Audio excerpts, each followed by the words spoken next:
নির্বাচনের দিন গণভোটটা আমরা একমত হয়েছি জাতির স্বার্থে ঐক্যে স্বার্থে, এর বাইরের আমরা কোনোদিনই একমত হব না। আমরা অঙ্গীকারনামা স্বাক্ষর করেছি এবং সনদের যে অংশটুকু আমরা একমত হয়েছি উইথ নোট অফ ডিসেন্ট, সেটাই ছিল। আমরা কমিশনকে কে কার দ্বারা প্রভাবিত ওটার আমাদের লুকআউট না, আমাদের যে কমিশন কি দিচ্ছে সেটা আমাদের লুকআউট। দীর্ঘ 16 বছরের ফ্যাসিবাদ বিরোধী গণতান্ত্রিক সংগ্রামের ধারাবাহিকতায় 2024 সালের জুলাই আগস্টে ছাত্র শ্রমিক জনতার গণ অভ্যুত্থানের মধ্য দিয়ে বাংলাদেশে এক নতুন গণতান্ত্রিক অভিযাত্রার সূচনা হয়।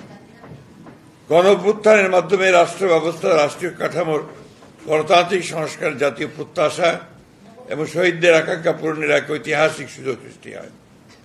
এখানে উল্লেখ্য যে বিএনপি গণতান্ত্রিক গণ অভ্যুত্থানের প্রায় 1 বছর পূর্বেই 2023 সালে রাষ্ট্রীয় কাঠামো গণতান্ত্রিক সংস্কারের লক্ষ্যে জাতির সামনে 31 দফা উপস্থাপন করে।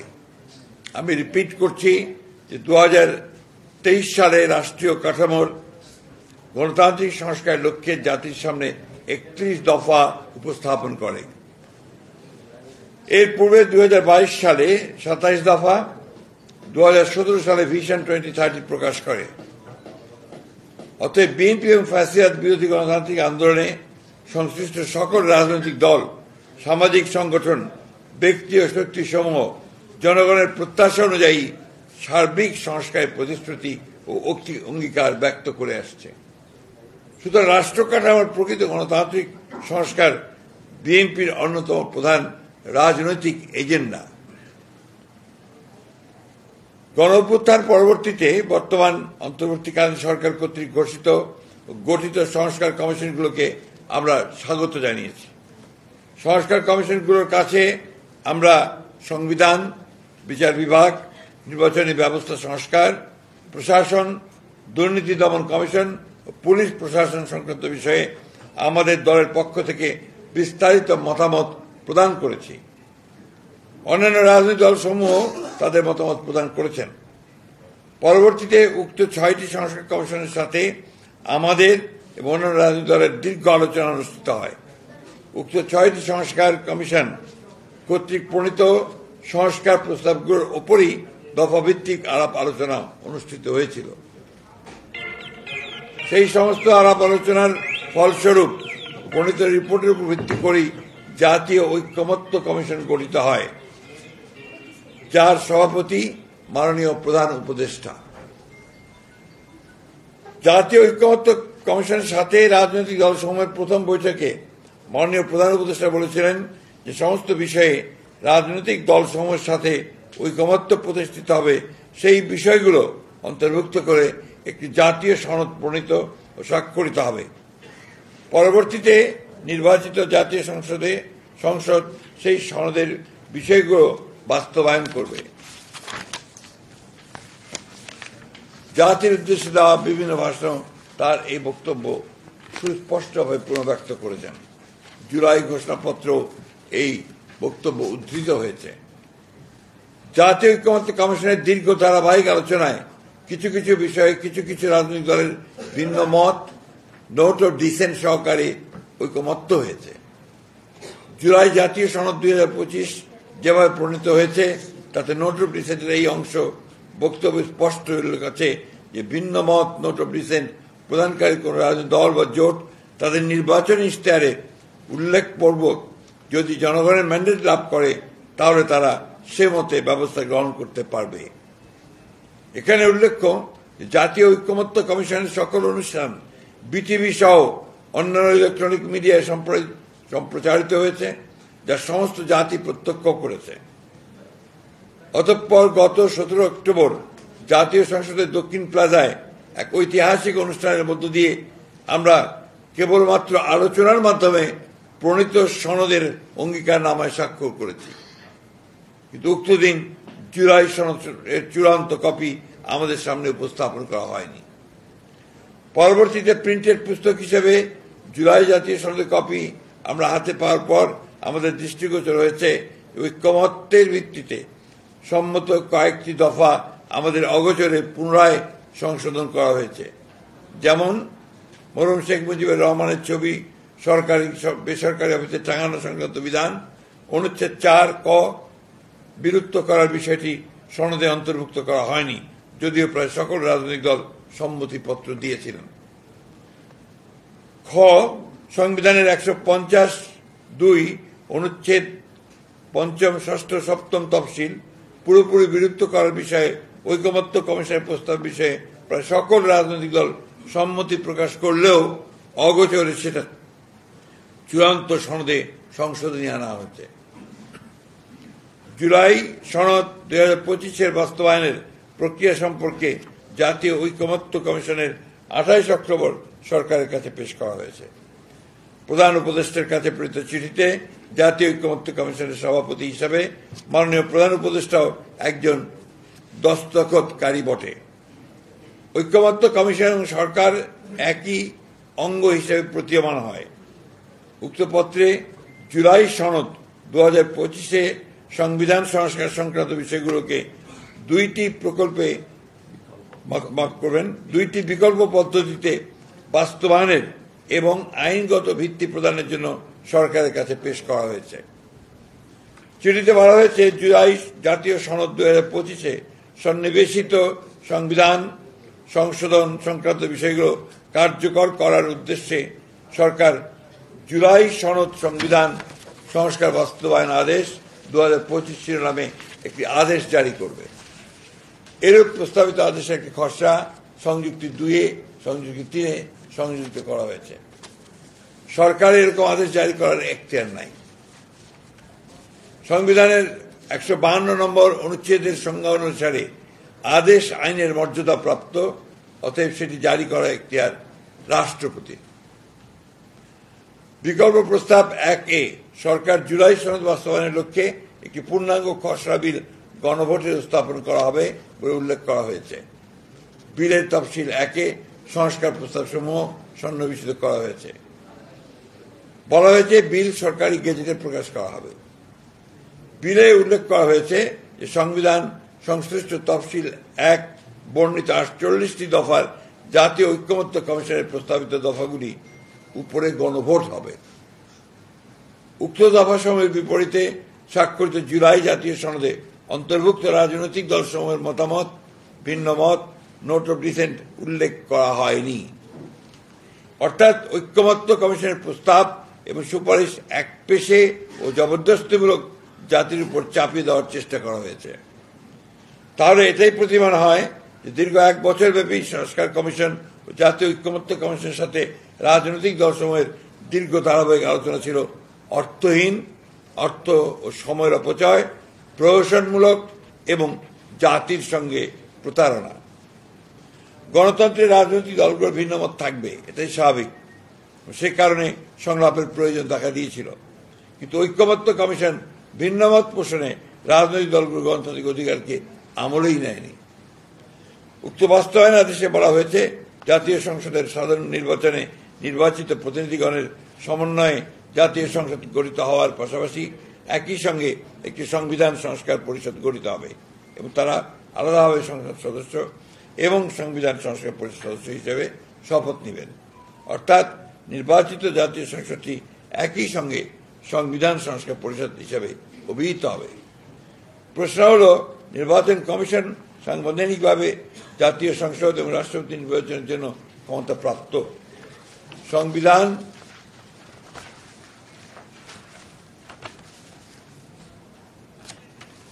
সংস্কার পরিষদ গঠনের লক্ষ্যে নির্বাচন অনুষ্ঠানের দায়িত্বপ্রাপ্ত নয়। ঐকমত্য কমিশনের সঙ্গে রাজনৈতিক দলগুলোর আলোচনায় সংবিধান সংস্কার পরিষদ গঠনের বিষয়টি এজেন্ডাভুক্ত ছিল না, আলোচনার জন্য উপস্থাপিত হয়নি। সংবিধান সংস্কার পরিষদ গঠনের বিষয়ে কোনো ঐকমত্য হওয়ার অবকাশও ছিল না।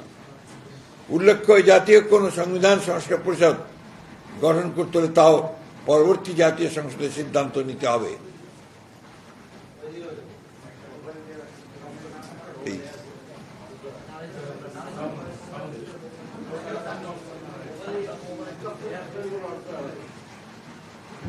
বলা হয়েছে, উক্ত বাস্তবায়ন আদেশ অনুসারে গঠিত গণভোটে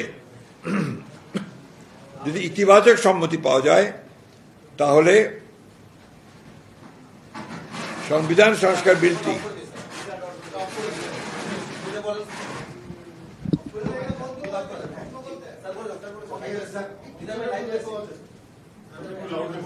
লাউডলি বলতে পারবো না তো, না এই বেশি বেশি জোরে বলতে পারবো না। আপনারা পাবেন, এটাই সমস্যা করতেছে। কি করতে যাবে? হ্যান্ড মাইকটা নাই, হ্যান্ড মাইকটা নাই।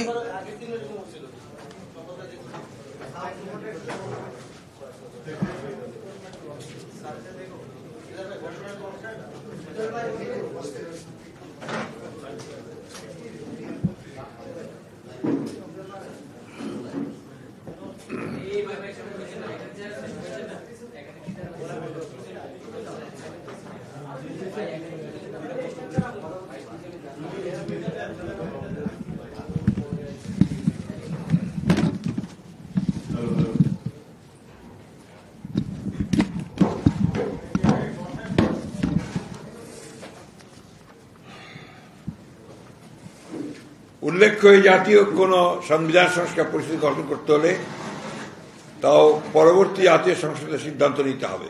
তবে বলা হয়েছে উক্ত সংবিধান করবেন, বলা হয়েছে উক্ত বাস্তবায়ন আদেশ অনুসারে অনুষ্ঠিত গণভোটে যদি ইতিবাচক সম্মতি পাওয়া যায় তাহলে সংবিধান সংস্কার বিলটি সংবিধান সংস্কার পরিষদ তার দায়িত্ব পালনে সহায়ক হিসেবে বিবেচনা করবে। জাতীয় সংসদ নির্বাচন ও গণভোট অনুষ্ঠান হওয়ার পূর্বেই এই ধরনের প্রিএমটিভ পদক্ষেপ আদৌ গ্রহণযোগ্য নয়। বলা হয়েছে সংবিধান সংস্কার পরিষদ প্রথম অধিবেশন শুরুর তারিখ হতে 270 পঞ্জিকা দিবসের মধ্যে যদি সংস্কার সম্পন্ন করতে ব্যর্থ হয় তাহলে গণভোটে অনুমোদিত সংবিধান সংস্কার বিলটি স্বয়ংক্রিয়ভাবে সংবিধানে অন্তর্ভুক্ত হবে, যা সম্পূর্ণ অযৌক্তিক, উদ্দেশ্য প্রণোদিত ও হাস্যকর। জাতীয় সংসদের অনুমোদনের পর যে কোনো বিল রাষ্ট্রপতির অনুমোদন প্রাপ্তির পরই কেবল আইনে পরিণত হয়।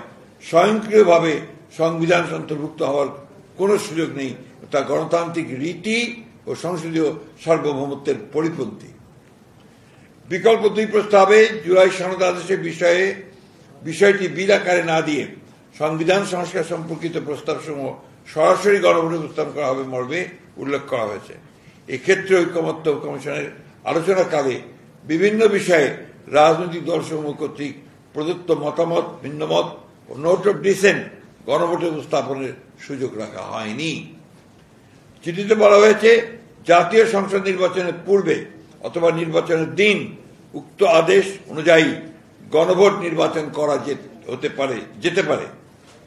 এখানে উল্লেখ করা প্রয়োজন যে বিএনপি জাতীয় ঐক্যের স্বার্থে জুলাই সনদের আইনি ভিত্তি রচনা এবং জনগণের সম্মতি গ্রহণের জন্য জাতীয় সংসদ নির্বাচনের দিনেই গণভোটের প্রস্তাব করেছিল। 2026 সালের ফেব্রুয়ারি মাসের প্রথমার্ধে নির্বাচন অনুষ্ঠানের ঘোষণা দিয়েছিলেন প্রধান উপদেষ্টা।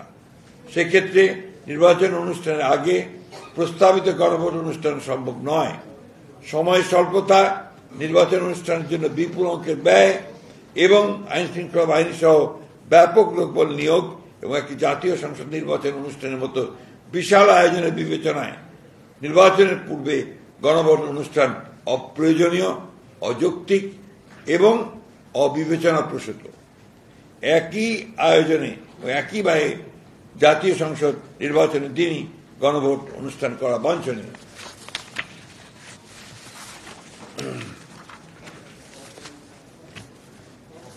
জুলাই জাতীয় সনদ 2025-এ উল্লিখিত যে সকল সিদ্ধান্ত বাস্তবায়ন জন্য আইন বিধিবিধান পরিবর্তন বা সংশোধন করা দরকার, সরকার তা অধ্যাদেশ জারি ও বিধিবিধান সংশোধন করে সংশোধন বাস্তবায়ন করতে পারে।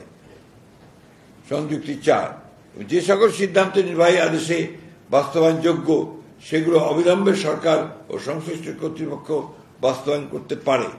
সংযুক্তি 5, এই প্রস্তাবের সাথে আমরা প্রায় সকল রাজনৈতিক দল ঐকমত্য পোষণ করেছি। এই প্রস্তাবের সাথে রাজনৈতিক পোষণ করেছি। এছাড়া জুলাই জাতীয় সনদ বাস্তবায়ন এর আইনি ভিত্তি দেওয়ার জন্য আমরা গণভোটে সম্মত হয়েছি। যে সকল বিষয়ে ভিন্নমত, নোট অফ ডিসেন্ট সহ ঐকমত্য হয়েছে তার উল্লেখ না রেখে এবং দীর্ঘ আলোচনায় যেসব প্রসঙ্গ আলোচনা আসেনি তা অন্তর্ভুক্ত করে জাতীয় ঐক্যমত্য কমিশনের অন্য সকল সুপারিশ অগ্রহণযোগ্য বিধায় আমরা একমত হতে পারছি না। আমরা অত্যন্ত দুঃখের সাথে লক্ষ্য করেছি যে এই সকল সুপারিশ কেবল জাতিকে বিভক্ত করবে, ঐক্যের বদলে অনৈক্য সৃষ্টি করবে।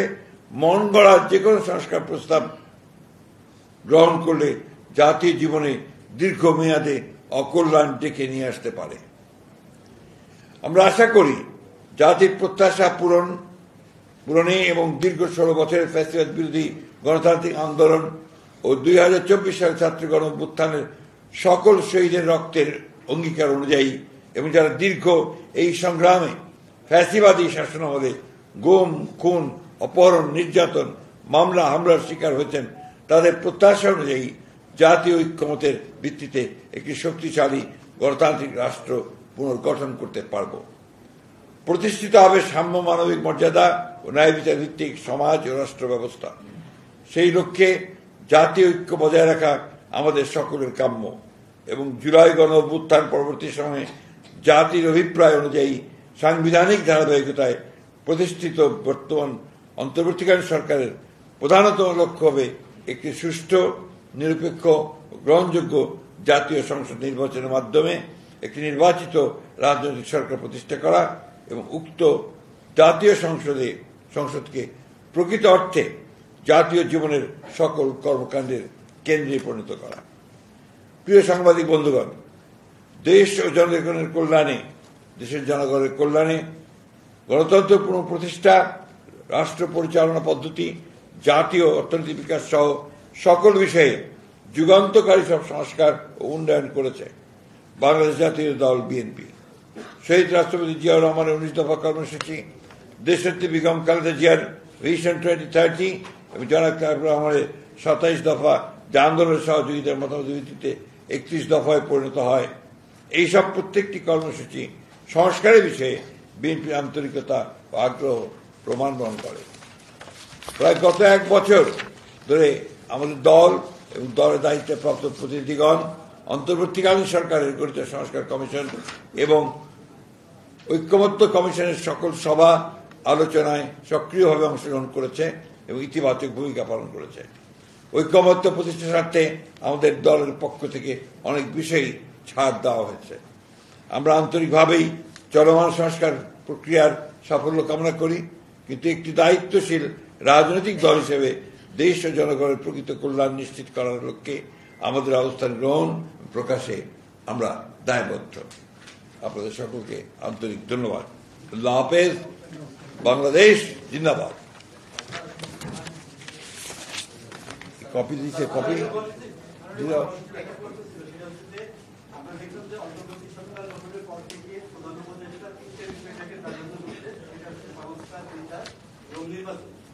তো আপনার কাছে আমার প্রশ্ন হচ্ছে যে এই যে সরকারি হয়েছে, তো এই কার্যক্রমের আপনাদের মূল্যায়ন কি? আপনারা কিভাবে মূল্যায়ন করবেন এই চিঠি এসেছে? কোনটা বলছেন? বিচার, সংস্কার এবং নির্বাচন। প্রধান উপদেষ্টা এই ইস্যুটি প্রাধান্য দিয়ে আসছে। আপনাদের কাছে আমার প্রশ্ন হচ্ছে যে এই চিঠিটার অগ্রগতি কতটুকু? আমরা তো সংস্কারের ব্যাপারে তো এবং কালকে যেটা আপনার সাবমিট করেছে আমাদের মতামত আপনাদের সামনে তুলে ধরলাম। বিচারের ব্যাপারে আমরা খুব স্পষ্টভাবে বলেছি যে গণহত্যাকারীদের, অর্থাৎ আওয়ামী লীগের যারা গণহত্যার সঙ্গে জড়িত এবং অন্যান্য বিভাগের যারা সরকারি কর্মকর্তা যারা এর সঙ্গে জড়িত, তাদের অবশ্যই বিচার হতে হবে এবং দ্রুত বিচার হতে হবে। আরেকটি বললেন নির্বাচনের ব্যাপারে অত্যন্ত পরিষ্কার। আমরা তো আপনার 2026 সালে মধ্য ফেব্রুয়ারিতে প্রধান উপদেষ্টা যে কমিট করেছেন জাতির সামনে, আমরা সেটা আস্থা রেখেছি এবং সেই হিসেবে আমরা আমাদের নির্বাচনের কার্যক্রম চালিয়ে যাচ্ছি। না, আমরা তো পরিষ্কার বলে দিলাম, আপনি লক্ষ্য করেননি। আমরা বলেছি যে আমরা নির্বাচনের দিন গণভোটটা আমরা একমত হয়েছি জাতির স্বার্থে, ঐক্যের স্বার্থে। এর বাইরের আমরা কোনোদিনই একমত হব না। আমরা অঙ্গীকারনামা স্বাক্ষর করেছি এবং সনদের যে অংশটুকু আমরা একমত হয়েছি উইথ নোট অফ ডিসেন্ট, সেটাই ছিল। আমরা কমিশনকে কে কার দ্বারা প্রভাবিত ওটার আমাদের লুকআউট না, আমাদের যে কমিশন কি দিচ্ছে সেটা আমাদের লুকআউট। প্রত্যাখ্যার কথা আমরা বলিনি, ভাই ব্যাখ্যা না, আমরা সরাসরি এটা আপনার সরকার এবং কমিশন উভয়ের জন্যই তো এটা প্রযোজ্য। নালিশের কি আছে এটা? এখানে নালিশের কিছু নেই। আমরা আমাদের মতামত জাতির সামনে তুলে ধরলাম, প্লিজ জাতির সামনে তুলে ধরলাম। প্রয়োজনে আমরা এটা প্রধান উপদেষ্টার কাছে আমরা আবার কেন বাধাগ্রস্ত হবে, কারণটা কি?